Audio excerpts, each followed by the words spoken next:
ಬಿಟ್ಬಿಡಿ, ಯಾಕಂದ್ರೆ ನಮ್ನ ಸರ್ ಫ್ಯಾನ್ ವಾರ್ ಯಾರು ಮಾಡ್ತಾ ಇಲ್ಲ ಇವಾಗ ನೀವೇ ಡಿ ಬಾಸ್ ಅಂತ ಟಾಯ್ಲೆಟ್ ಅಲ್ಲಿ ಡಿ ಬಾಸ್ ಅಂತೀರಾ, ಅಂತೀರಾ ಹೇಳ್ರಿ ಅದೇ ಜಾಗ ಎಲ್ಲಿ ಅಂತ ಇರ್ಬೇಕು. ಡಿ ಬಾಸ್ ಸರ್ ಏನ್ದಿಕ್ ಸರ್ ಇರೋದು ಒಂದ್ ಜೀವನ. ಫ್ಯಾನ್ ವಾರ್ ಅಂತ ಹೇಳ್ತಲ್ಲ sir, Kichcha boss D boss ಒಂದಾಗ್ಬೇಕು ಅಂತ ಹೇಳ್ತಾರ. ಬೇರೆ ಹೇಳ್ತಾ ಇಲ್ಲ. ಸಿನಿಮಾ ಬಗ್ಗೆ ಮಾತಾಡಿ, ಸಿನಿಮಾ ಬಗ್ಗೆ ಮಾತಾಡಿ. ಸಿನಿಮಾ ಮಾತ್ರ ಪಕ್ಕ ಸರ್ ಇವಾಗ ಒಂದೇ ಮಾತು ಹೇಳೋದು, ನಮ್ಗೆ ಅವರು ಇವರು ಅಂತ ಏನಿಲ್ಲ. ನಮ್ ಕರ್ನಾಟಕದ ಎಲ್ಲ ನಮ್ ಅಣಿದಿರೆ, ನಮ್ ಕನ್ನಡ ಇಂಡಸ್ಟ್ರಿನ ಬೆಳೆಸೋಣ. ನಾನು ಅಪ್ಪು ಬಾಸ್ ಅಭಿಮಾನಿ ಇಲ್ಲ ಅಂತ ಅಲ್ಲ, ನಮ್ ಭಾಷೆ ಹೇಳ್ಕೊಟ್ಟಿರೋದು ಒಂದೇ, ಫಸ್ಟ್ ಶೋ ನೋಡಿ ಕನ್ನಡ ಸಿನಿಮಾನ ಬೆಳೆಸೋಣ.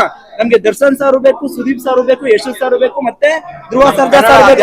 ಕನ್ನಡ ಇಂಡಸ್ಟ್ರಿ ನಮಗ್ ಬೇಕಾಗಿರೋದು ಎಲ್ಲರೂ ಬೇಕು. ನಮಗ್ ಬೇಕಾಗಿರೋದು ಒಂದೇ, ನಮ್ ಕನ್ನಡ ಇಂಡಸ್ಟ್ರಿ ಮುಂದೆ ಬರ್ಬೇಕಷ್ಟೇ.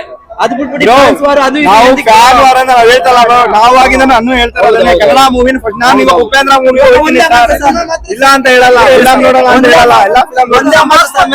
ಜೈ ಡಿ ಬಾಸ್, ಜೈ ಅಪ್ಪು ಬಾ, ಜೈ ಯಶು ಬಾ, ಜೈ ಕಿಚ್ಚ ಸುದೀಪ್ ಬಾ, ಜೈ ಧ್ರುವ ಸರ್ಜಾ ಬಾ, ಎಲ್ಲರೂ ಒಂದೇ. ಈ ಫ್ಯಾನ್ಸ್ ವಾರ್ ಬಿಟ್ಬಿಡಿ, ನಾವು ಇರೋದು ನಮ್ ಕರ್ನಾಟಕದಲ್ಲಿ. ಸುಮ್ನೆ ಅದು ಇದು ಇವಾಗ ನಾ ಮಾತಾಡ್ತೀನಿ, ನಾಳೆ ಇರ್ತೀನಿ ಅಂತ ಯಾವನಿಗೆ ಗೊತ್ತು. ಎಲ್ಲಾನು ಬೆಳೆಸೋಣ, ಎಲ್ಲರೂ ಖುಷಿಯಾಗಿರ್ತಾನೆ. ಜೈ ಅಪ್ಪು ಬಾ, ಜೈ ಆಲ್ರೌಂಡ್ ಕರ್ನಾಟಕ. ಮ್ಯಾಕ್ಸ್ ಫಿಲ್ಮ್ ಮಾತ್ರ ಸೂಪರ್ ಆಗಿದೆ. ಜೈ ಡಿ ಬಾಸ್. Max film ಸಕ್ಕತ್ತ.